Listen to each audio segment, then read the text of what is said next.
नमस्कार, डॉक्टर इंदु शर्मा की ओर से स्वर कथा चैनल के सभी सम्मानित श्रोताओं को सादर प्रणाम। इस श्रृंखला के पिछले एपिसोड में हमने स्वर कथा पर सोमवार व्रत पर चर्चा की थी और आज की चर्चा का विषय है महाशिवरात्रि व्रत। जी हाँ, महाशिवरात्रि व्रत पर चर्चा करने से पहले आप सभी से अनुरोध है कि अभी तक आपने यदि स्वर कथा चैनल को सब्सक्राइब नहीं किया तो कृपया अवश्य कर दें। साथ ही चैनल को लाइक जरूर करें और अपने कमेंट्स के माध्यम से हमें अपने विचारों से अवगत कराएं और चैनल को अधिक से अधिक प्रमोट करें, जिससे सनातन धर्म का अधिक से अधिक प्रचार और प्रसार हो सके। तो आइए अब चर्चा करते हैं महाशिवरात्रि के विषय में। महाशिवरात्रि भारतीयों का एक प्रमुख त्योहार है। ये भगवान शिव का प्रमुख पर्व है।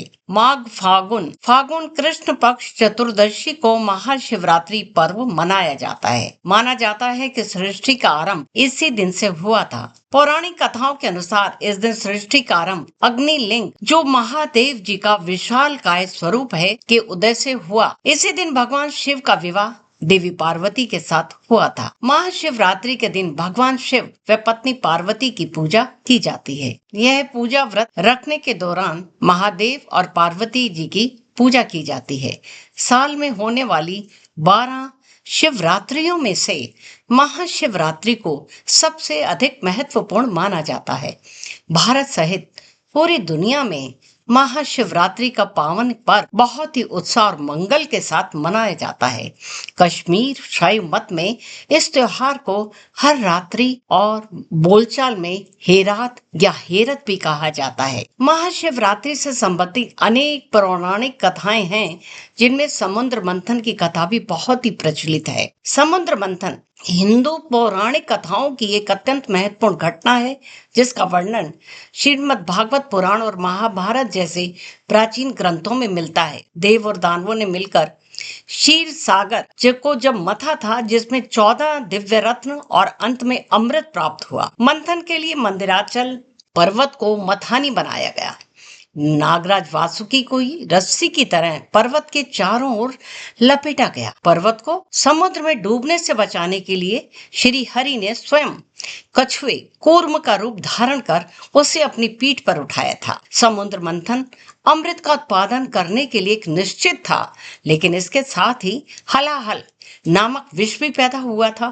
हलाहल विष में ब्रह्मांड को नष्ट करने की क्षमता थी और इसलिए केवल भगवान शिव ही इसे नष्ट कर सकते थे। भगवान शिव ने हलाहल नामक विष को अपने कंठ में रख लिया। जहर इतना शक्तिशाली था कि भगवान शिव अत्यधिक दर्द से पीड़ित हो उठे थे और उनका गला नीला हो गया। इस कारण भगवान शिव को नीलकंठ के नाम से भी पुकारा जाता है। उपचार के लिए चिकित्सकों ने देवताओं को भगवान शिव को रात भर जगाए रहने की सलाह दी। इस प्रकार भगवान शिव के चिंतन में एक सतर्कता रखी गई। शिव को आनंदित करने और जगाए रखने के लिए सभी देवताओं ने अलग अलग नृत्य और संगीत बजाए।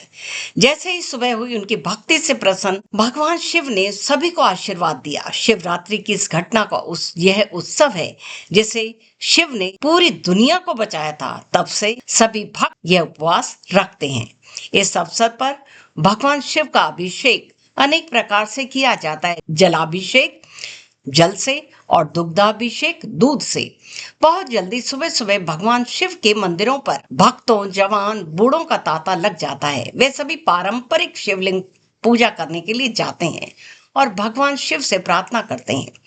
भक्त सूर्योदय के समय पवित्र स्थानों पर स्नान करते हैं, जैसे गंगा, खजुराहो के शिव सागर में या किसी अन्य पवित्र स्रोत जल में। यह शुद्धि का एक अनुष्ठान है जो सभी हिंदू त्योहारों का एक महत्वपूर्ण हिस्सा बन गया है। पवित्र स्नान के बाद स्वच्छ वस्त्र पहने जाते हैं। भक्त शिवलिंग स्नान करने के लिए मंदिर में पानी का बर्तन ले जाते हैं। महिलाएं और पुरुष दोनों सूर्य, विष्णु और शिव की प्रार्थना करते हैं। मंदिरों में घंटी और शंकर जी की जय जयकार की ध्वनि गूंजती है। भक्त शिवलिंग की आधी परिक्रमा करते हैं और फिर शिवलिंग पर पानी या दूध अर्पित करते हैं। शिव पुराण के अनुसार महाशिवरात्रि में पूजा में 6 वस्तुओं का अवश्य शामिल करना चाहिए। शिवलिंग की का पानी और दूध और शहद के साथ अभिषेक। बेर या बेल के पत्ते जो आत्मा की शुद्धि का प्रतिनिधित्व करते हैं। फल जो दीर्घायु और इच्छाओं की संतुष्टि को दर्शाते हैं। जलती धूप धन, उपज, अनाज। दीपक जो ज्ञान की प्राप्ति के लिए अनुकूल है। और बेलपत्र जो सांसारिक सुखों के साथ संतोष का अंकन करता है। शिवरात्रि का यह व्रत केवल बाहरी पूजा नहीं, अपितु आंतरिक साधना है। उपवास से शरीर शुद्ध होता है, जागरण से मन एकाग्र होता है और मंत्र जप से आत्मा ईश्वर से जुड़ जाती है। यह व्रत साधक को अहंकार से मुक्त करके विनम्रता और करुणा की ओर ले जाता है। शिवरात्रि का पर्व समाज में एकता और सद्भावना का संदेश देता है। मंदिरों में सामूहिक पूजा, भजन, कीर्तन से भक्तों में भक्ति का एक ऐसा वातावरण निर्मित होता है। यह पर्व भारतीय संस्कृति की गहराई और आध्यात्मिकता का जीवन प्रतीक है। यह केवल एक धार्मिक अनुष्ठान नहीं, बल्कि आत्मा की एक ऐसी साधना है जो ईश्वर से हमें जुड़ने का एक दिव्य अवसर प्रदान करती है। शिवरात्रि का व्रत साधक को संयम, भक्ति और आत्मबल प्रदान करता है। तो श्रोताओं, आज बस केवल इतना ही। अगले एपिसोड में हम चर्चा करेंगे सनातन धर्म से जुड़े एक और महत्वपूर्ण उपवास पर। आप सभी का स्वर कथा से जुड़ने के लिए अतिशय धन्यवाद।